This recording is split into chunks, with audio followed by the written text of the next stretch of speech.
Hi, everyone. I'm here today with Margot Leitman, who is an amazing storyteller, speaker, author of Long Story Short, and an well, you cannot be an ex-comedy, ex-stand-up artist when you become one. So, Margot, I'm so glad you're here today. Thank you for joining me for this interview. Thank you for having me, Tim. Margot is an amazing author. If you haven't checked out her book, Long Story Short, yet, please do, because it's great. And Margot, we're here today to discuss storytelling, so that, to provide some more insights for my Russian community. Sure. And for starters, could you tell me your story? How did you end up in business storytelling after starting in the stand-up?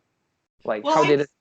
I'm in both areas of storytelling in the sense that I do a lot of live performance storytelling, and then I do a lot of storytelling in business. So basically, I started with stand-up comedy, and then from that, I evolved into telling stories in my stand-up shows, and then eventually started a storytelling show. Oh. And then from that, I started teaching storytelling, and not at a corporate level, more for theater companies. And then companies started approaching me. Strangely, like, it would be that a CEO at a company, for example, would just be out and see me perform live and think, wow, this would be interesting to bring to my company. That's how it all started, just from my live performing. And so then my corporate business started to build, and then I wrote some books on the subject, and then evolved into public speaking. So it's been kind of like about a 10, 11-year journey that started with stand-up comedy to storytelling, to teaching, to corporate storytelling, to books, to public speaking at corporations. So it's an interesting path. Yeah, and it's been a long journey. Yeah. Yeah, great. It's so great to hear that this lively part of storytelling is happening in business, because I see a lot of more like analytical storytellers, yes, like guys with big brains and stuff. But you're more like a blowtorch, like flaming something in this world. Like, this is amazing. Theater background, not a business background. And so that's what my training is, and that's what my college degree is in. And so I approach it in a different way than a business person does, but it's shocking to me how much overlap there is. And I didn't even intend for that to be that way, but there is. Yeah. Okay, this background is great. It suits you very well. I have a question. Considering your background, some people have like Mike Adams, who I've interviewed recently. Yeah. He is like a sales background, a huge experience, and he obviously teaches salespeople. How do you position yourself, or is it more like a vehicle agnostic tool in your touch, the storytelling? I mean, well, I don't ask for a specific type of person at the company. I've had a couple different ways. There's one that's like a business will hire me for 6 to 8 weeks to do a full-length class. Is that my husband that just walked in? That's okay. That's fine. Okay. He's putting my dog in here, who's now going to interrupt the whole interview. 5 pounds of a big presence. Anyway, my dog. So there's certain companies that will bring and hire me for 6 to 8 weeks, and that's a full-length class. And I've had anything from the head of the company in that class to the newest hire that's right out of college. And sometimes they'll be in the same class, and it's usually about 10 to 12 people. And we will meet for 6 to 8 weeks for 3 hours a session. And then at the end, this company will put on a storytelling show and a performance. Yeah, so I've had that happen at a number of different types of companies, and had everywhere in there, because the way that they look at it is, we all need to know the fundamentals of how to tell a story. And once we know that, we can apply that to whatever we're doing, whether it's running the company or bringing in new clients or dealing with the customers. But they want the foundation. So for me, it's in college, when I was a theater major and I wanted to study modern dance, right? And I wanted to learn that style. But they said, you have to take years of ballet first to understand the foundation of dance before you can move to that and do it, interpret it your way. And I really bucked up against it and thought, oh, this is dumb. This isn't the type of dancing I do. But then once I I understood it was the foundation of everything, and it made everything easier. So it's kind of the same thing. You understand story, the root of how to properly tell a story with a beginning, middle, and end and an arc, then you can apply that to whatever you do. I don't go in there and say, this is how you can change your brand. I go in there and say, this is how you tell a story. And then their brand evolves. So that's one way that offices hire me. And that's my favorite thing to do. And one office even rented out a comedy club and they performed there with cocktails and things. This office, I guess they had the budget for it, but it was so fun. But often I'll just do a keynote at a company as well, is a thing that I've been doing very frequently lately. And this year especially, it's been very busy in that department. A keynote about the power of storytelling, however tailored to what this company does. Great. Yeah. You know, I love this culture, this American culture of keynotes and speeches, because we are only developing in this area. And the things you're telling me is that I hear that the culture understands the value of storytelling, and this is amazing to hear, because I face this problem every day. Like I go out to a person and say, like, he asked me, what do you do? And I go, like, business storytelling. And he's like, what, retail? Like, he thinks there is a connection. So I need to solve a specific problem, and this is a pain, you know. So I'm really glad to hear that you don't have it, and it's an insight for me, because I think that we are moving towards it here in Russia. Well, what's cool is that because I come from the creative world, that the type of storytellers that I used to interact with were all in my world. And now sometimes I hate the internet and sometimes it's the most annoying thing in the world, but I will say it's pretty awesome, because now where I'm at in my career, I'm starting to link up with a lot of business storytellers via internet and LinkedIn. I don't know if you have that website in we do, it's blocked. Okay, so we won't be friends on there. But via or my book and such, I'm starting to connect so much with the business storytelling world and the people in it. And what I'm realizing is it's a pretty fun group of people, and it's a pretty unified group of people that all have the interest in story, whether it's at business or in the creative space. So via online, I'm starting to connect a lot with people in the business storytelling world, and it's great. Yeah. Great. So just a short question, just up on the notch.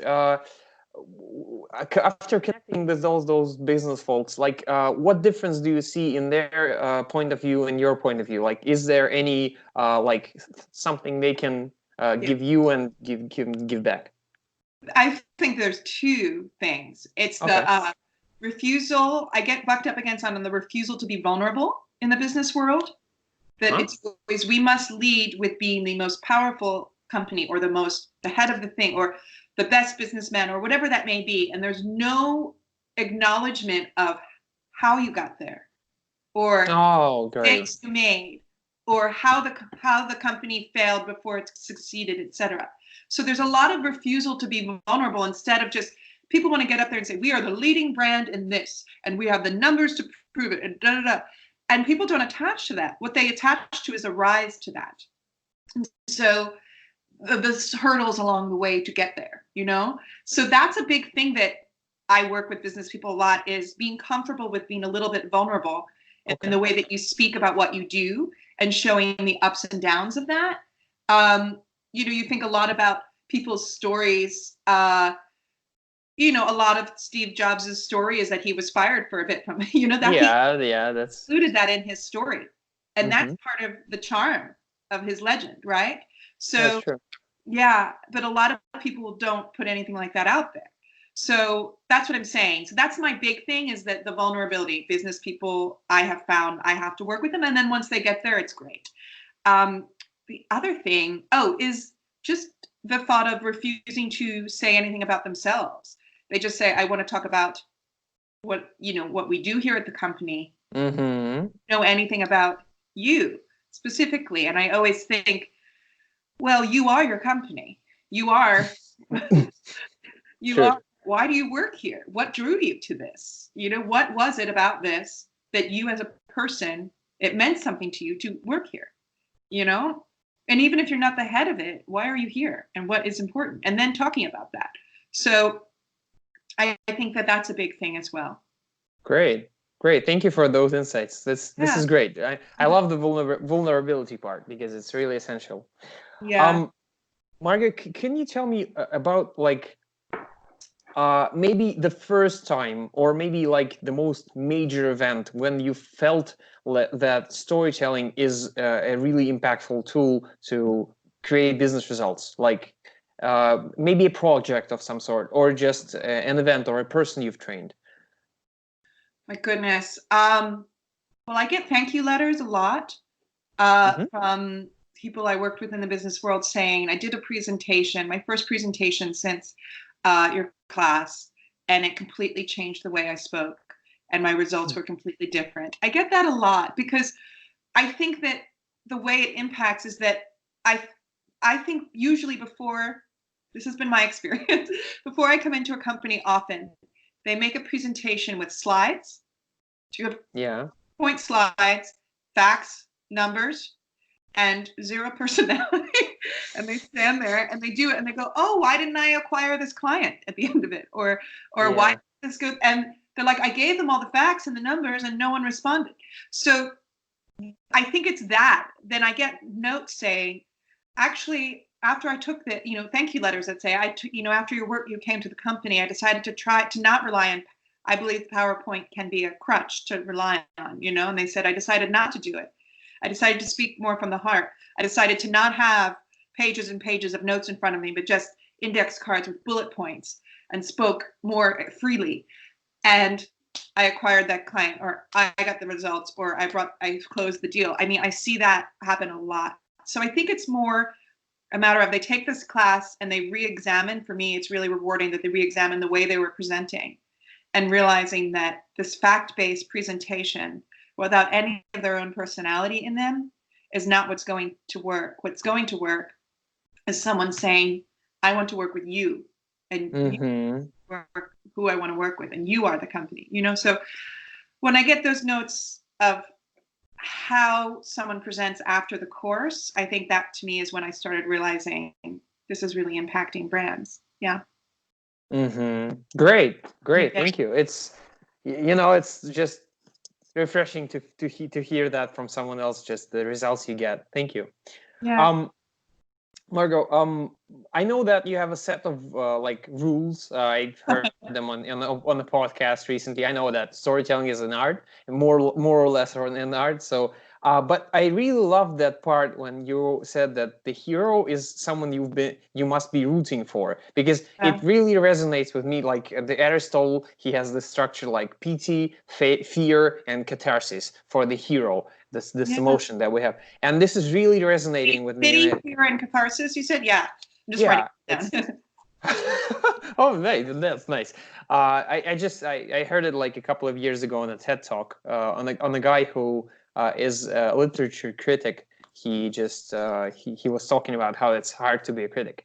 So he shared with structure, and this, like rooting for comes from first having pity, then having fear if the hero can overcome this situation or not, and then catharsis when he does. So this is really resonating with me. And could you share maybe with my audience some rules that you have for storytelling? Maybe not all of them, just to keep the cards. I have so many. And it's interesting because I get asked this a lot, and then I teach a lot of courses in storytelling. And then so my answers are always ever evolving based on what I've just taught or what I've learned from the class, because I learn a lot with every class I teach. But for me, these are the ones that are on my mind right now. Okay. I'd say keep it true. Story. And so many people want to fabricate their story in order to make it more interesting. And what happens is the audience knows you're lying, and then your audience turns on you, turns against you. So that's a big one. People think, and it comes from a fear of, I am not interesting enough. My story isn't valid. So you have to let that go and keep it true. That's a big one. True. Something that I really feel strongly about is that you have to be over whatever it is that you are presenting as your story in a public setting. You cannot be knee deep in this situation. You have to be over it and be able to have processed it. Because what happens is when a person tells a story about something, for example, I've seen this, a person just got diagnosed with cancer that week, and then they came on stage to talk about that. It's not going to work. You're going to start breaking down and crying. And when you do that, your audience feels uncomfortable. So it doesn't really, and that doesn't mean you can't someday tell this story about having cancer. And I've seen people tell stories about having cancer many years later. My friend Nick Ross is a good friend and colleague of mine. Nick is about, I think, 10 years away from it. And he's been telling stories about it for a while now since it's been over. And he tells it wonderfully. But you can't tell it the week it's happened. So that's a big one I see, is that people tell stories that are not processed. Yeah. I was thinking, does it apply to business? Like if we're having a change in culture or some kind of business process, and you start telling the story about the things that's happening, do you think it's true for the business world, like business stories? Yes and no, because is it working? Okay. You know what I mean? Like, is this change getting, like, I don't want to hear a story about how you're changing your business and let's hope for the best. I want to, if I were to hear the story of, like, you're changing your business and this is what we're seeing as a result of the change, even if you have a little bit of ending I think the thing I'm trying to say is an audience wants closure. Yeah. And if it's open-ended, like, these are the changes we'll make, and at the end of the presentation you go, let's see how it goes. I don't know. No, yeah. No. And that feels uneasy to me. It's like, these are the changes we make, and already, even ending it with saying already our numbers are up 3% or something like that, that's great. But there needs to be some sort of closure for me at the end of a story. Not, I just got sick, I hope I'll be okay. Do you know what I mean? Yeah, true. So again, like, we've just made these changes, we'll see how it goes, or we're making these changes for you, and this is how we see it going, and already this one person, this has happened with this one client, and we're on our way. I think that would be enough for me. Yeah, that really makes a different impression, different feeling. Great. Any more rules? Yeah. Big one is if you're telling something that's funny, you need to add a little depth in it. It can't all just be fluffy. And if you're telling something that's very serious, I think you have to add a little humor here and there. It has to have your story presentation, anything needs to have more than one level, more than one feeling in it. So you don't want it to all be so serious or all be so light. It should have, what I say, peaks and valleys in it. And then I would say that I always say, we get it. Don't be so preachy about everything. Don't, like, hit us so hard over the head. I think it's like we're always 10 steps ahead of you. And sometimes it's insulting to the audience to have something so heavy-handedly, repeated, or the message over and over and over and over again. Sometimes an audience may listen to something and take something else from that, and let the audience feel that, rather than telling the audience how to feel. It's a big one too. Yeah. And I've heard this thesis from you on the podcast, like a week ago. And what ticks me here is that the business world is always makes always obligatory the moral part. Like, you need to make this influence, you need to make them think this way, you need to sell, you need to influence and stuff like this.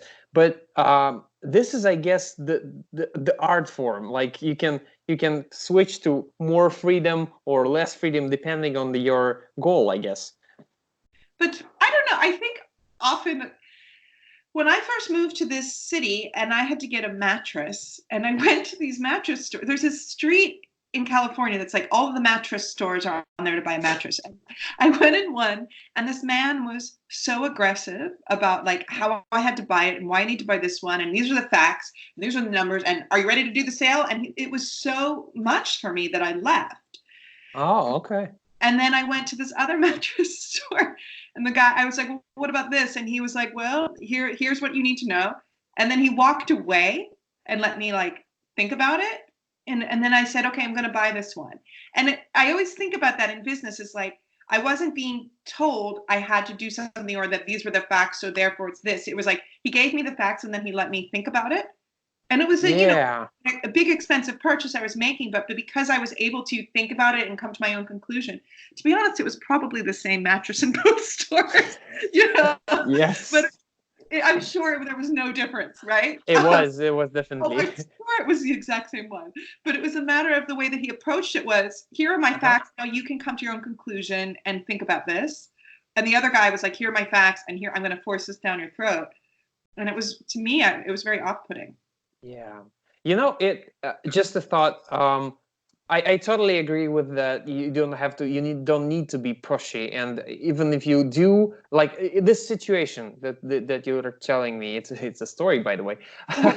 I love that the both sales guys, they know that their intention was to sell, and you know it, and they know it. So basically, what I'm hearing right now is, if you show your intention and it's in the good for the people that you're talking to, you don't need to show it like show it down the throat. So just show it and just leave it be, like this.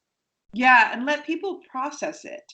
Because what I don't like is at the end of something, people always tell me how to feel at the end of something. You should feel this, or this is what I'm trying. And I often say, well, I wasn't feeling that. I was feeling something, but it was different than what you're saying. And now you're forcing me to have a feeling that's insincere, you know?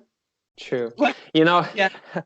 I had a similar case. I was working in a company which had 4 values, and there was a trainer who just went on to discuss with the audience whether this like video or a flick on YouTube matches each any of those values. And there's like 20 people in the room, and one guy goes, "This it's the first value," and the second guy, "It's the second value," and then in the end she says like, "No, no, no, yes, no, no, it's the third value."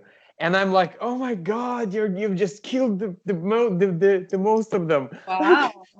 And it was such an off-put for me. I just remembered it because it's resonating, and you gave me the answer why it resonated so much. That doesn't sound like a good experience at all. Yeah. Because if you ever watch a movie with a friend and then you ask, well, what do you think that was about? Or what do you think they were trying to say in that? And then you're probably going to say something completely different than your friend says. But you're both in the same movie, but the movie's not telling you at the end, make sure to feel this. They're letting it sit, So I think we can learn a lot in business from art. That's basically where I am coming from, is that there's a lot of principles in art that, like, art lets you stand and feel on its own. And we can learn from that in the business world as well. Yeah. Okay. Thank you. Any more rules, or is like the major ones? I think I said it all. Okay. Oh yeah, that's pretty much it. Yeah. Great. I mean, there's others. I could go on forever, but I think I'll leave it. Yeah, just it's good to have like a set. It's I was just discussing with Mike Bothwords and Mike Adams. They have like different sales stories and different numbers of them. Mike Bothword has 3, Mike Adams has 7, and Paul Smith has 25.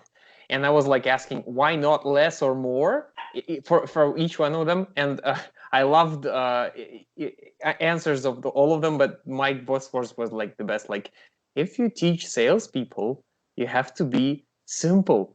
3 is more simple. So it's just, it's 3 is good. Thank you for sharing like the most essential ones. Yeah. I have a question about one of your podcasts. You said that to find the great. Is it an interview I did? I guess just give me a second. I'll check the name, because I was watching it on YouTube, so it should be in my history. Schmoyer? Just give me a sec. It was video creators. Yeah, that's Tim Schmoyer. Yeah, that's so wonderful. He's a great guy. Yeah, I am such a fan. Yeah, such a fan. Yeah, I loved it. You said in this interview that to find a great story, you need to care about the events you're talking about. So could you comment on that? How does it work out? Meaning that even if it's a tiny, small incident, but if it drastically impacted you, it's worth telling that story. So people really limit themselves in what they can tell stories about. They think they can only tell a story about the day their brother died, for example, and that's the only story they'll tell in a stage setting, because it's a big story, and they think but you could have a really impactful story about a day you went to the supermarket, if something really affected you in that day.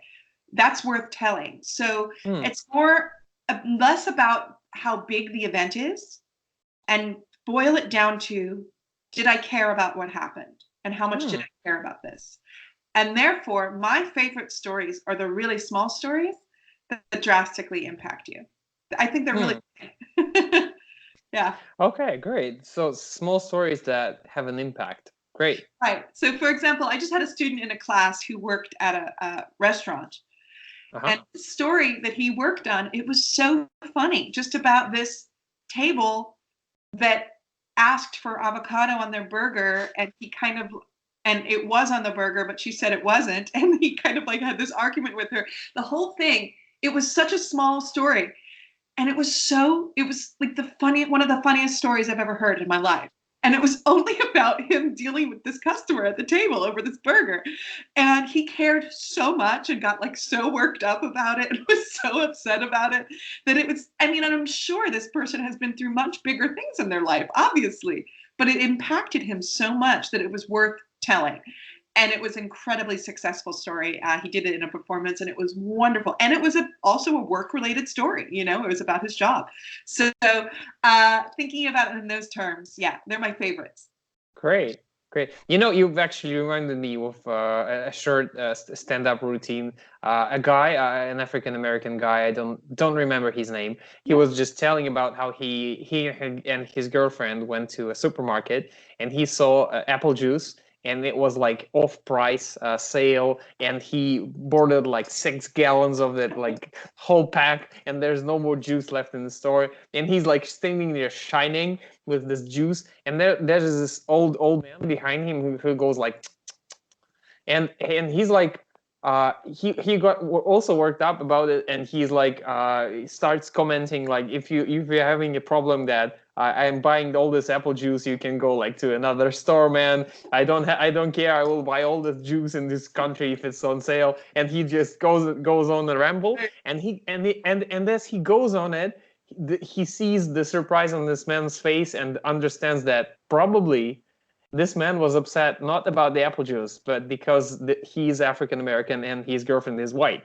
But for a second, he was living in a world with no racism, just apple juice.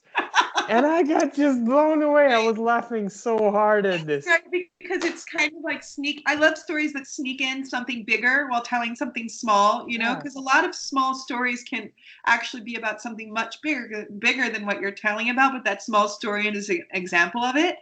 And it's so much more effective to tell a story about apple juice to show a story about racism than to tell a story that's all about racism, because your audience is actually going to be tricked into listening, and they'll hear you even more in that way, True. So it's great.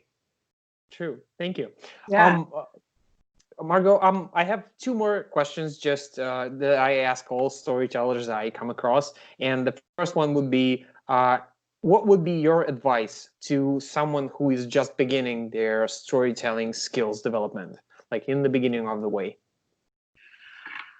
Developing it as a career to be a storyteller, or just developing No, it? just he's trying to be he's trying to tell stories, like he's learning this stuff. You're like, he's the first time in your class. What would be your advice? I would say your story is interesting enough. Do not be scared that you are not interesting. You are interesting. Everyone has a story. Great. Don't question that. Yeah. Great. That's reassuring. Thank you. And the second one, imagine there is a phrase, it takes one thing to get from good story to great story. And this one thing is? Perspective. Perspective? Yes. So what I mean is how you feel about what happened, your point of view of what happened. I always have people, I'll give a class the same phrase, and I'll have everyone answer it with their own feeling about it. So the one I give in a class will be, I was hot and thirsty, and the person next to me offered me a sip of their water, and I thought, what would you say? Do you want some? No, the person, I was hot and thirsty, and the person next to me offered me a sip of their water, and I thought, oh, thank you. Like, and would you drink it? oh yeah, yeah, of course. So you drink the stranger's water? Well, yeah. Well, I don't know. That's Right. the trick So, question. so I go around the room with 10 people and have everyone answer it. And some people will, like you, and say thank you, and they'll drink it. And some people will say, oh my gosh, I don't want to get germs, because if I get germs, I'm going to get sick. And if I get sick, I'm going to be in bed for a week. And then I'm going to miss work for a week. And they don't pay, my job doesn't pay me for time off. And then I can't pay my rent. And they go to this whole place from just the water, right? And some people just say thank you and they drink it. And some people think, did they put some pills in it? Are they trying to poison me? But the point is that everyone's having the same prompt, right? But it's the way a person feels that makes that story. Everyone's getting offered the same water. The facts of the story are being the same. I'm hot and thirsty, and this person offers me water. There's nothing interesting about that. And everyone's telling that same story. But what makes the story great is how you feel about this person offering you water. So for you, I think you're an optimist. And I think, and then there's people that are skeptics, which makes that story a different story. And that's their perspective. And then there's people that are paranoid, which makes that story interesting. And then there's people that are germaphobes, and that's interesting in that way. And so it shows all these different ways that every person can tell the same story. The facts of the story remain the same, but every person's perspective makes that story fascinating. So that's what I'm saying is, I'm not so interested in the facts of your story. I'm really interested in what was going on in your head. I'm really interested in how you felt. So going back to your story about this apple juice, all of that took place in his head, Yeah. This is how he felt. That's his perspective. That's what made that story great. Or it's the story without perspective is I went to the supermarket, I bought a bunch of apple juice on sale, and the person in front of me gave me a weird look. That's the story, right? Yeah, basically that's it. Great. That resonates with me on so many levels, because I've heard something like this from Doug Stevenson, if you know him, this guy, and he's like his story theater method. And the things you're telling about is there's more value to your perspective than the story itself, and this is amazing. This is amazing. Thank you. Yeah, I really believe that's what makes a story great, is how you feel. And it's what makes a story funny. That's true. That's true. Okay, Margo, yes. I know that you have one book on storytelling, but that's not it. And I'm about to ask you about the book that's upcoming. Could you tell me a bit, like a glimpse, because I know. Go ahead. Yeah. So I just got my first advanced copy, so it doesn't come out until August. But I have the only copy of it. So am I like the first one to see it? Like, yes, look, it's the same illustrator, who's Joyce Wang, who's incredibly talented illustrator. Nice. And so she's done all of the art in both. And so this is Long Story Short, which is my book about how to tell a story. It's a storytelling guide. And then this is What's Your Story, which you can do. It's available for pre-order now, and it comes out in August. So if you order it now, it'll come in your mailbox the day it comes out. But this one has, some of my, words to live by, but also there are prompts in here, guided prompts for you to write stories and how to generate stories. There's also anything in here that has a little briefcase mark. That means it's geared specifically for business. So there are a lot of, because what happened with this book is that I didn't intend for businesses to start. I didn't intend for this book to be used in business as much as it is, but it took off in the business world so much that I thought I would be considerate of that, such a big part of my audience, to have things that are specifically geared for the business world in this book, in addition to the creative world as well. So great. I'm so happy to see that you're progressing. This is amazing, and it's a great opportunity for everyone. Guys, you know what to do. There's an Amazon link there. It will be in the description of the video. So thank you for sharing with me. Margo, like, just one final thought. Could you give some wish for all the people that are watching us in Russia, like something that they can inspire from to develop their storytelling skills?